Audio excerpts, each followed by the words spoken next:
ഇന്ന് രാവിലത്തെ ബ്രേക്ക്ഫാസ്റ്റ് പുട്ടായിരുന്നു കേട്ടോ. പുട്ടും പപ്പടവും പിന്നെ ചായ ഉണ്ടായിരുന്നു. നമ്മളൊരു 9 മണിയായപ്പോൾ ഞാനും അബിക്കുട്ടനും പുട്ട് കഴിച്ചു. രാവിലെ 8 മണിക്ക് തന്നെ ശേഷേട്ടൻ ബ്രേക്ക്ഫാസ്റ്റ് കഴിച്ചിട്ട് ജോലിക്ക് പോയി. അത് കഴിഞ്ഞ് ഉച്ചയ്ക്ക് ഉണ്ണാൻ വന്നപ്പോൾ ഉച്ചയ്ക്കത്തെ കറികളെന്ന് വെച്ചാൽ നമ്മൾ ചാളമീനായിരുന്നു. ചാള പറ്റിച്ച് വെച്ചതായിരുന്നു തേങ്ങയില്ലാതെ. പിന്നെ മുരിങ്ങയിലെ തോരനുണ്ടായിരുന്നു, രസം ഉണ്ടായിരുന്നു, പിന്നെ മാങ്ങാച്ചാറുണ്ടായിരുന്നു, മീൻ വറുത്തും ഉണ്ടായിരുന്നു.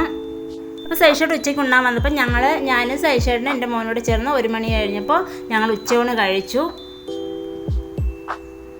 അത് കഴിഞ്ഞ് ഞാനും അബിക്കുട്ടനും പോയി കുളിച്ചു കേട്ടോ. കുളിച്ചിട്ട് ഒരു 3 മണി കഴിഞ്ഞപ്പോൾ ഒരു ആപ്പിൾ കഴിച്ചു. അബിക്കുട്ടനും ഞാനും പകുതിയാണ് കഴിച്ചത്.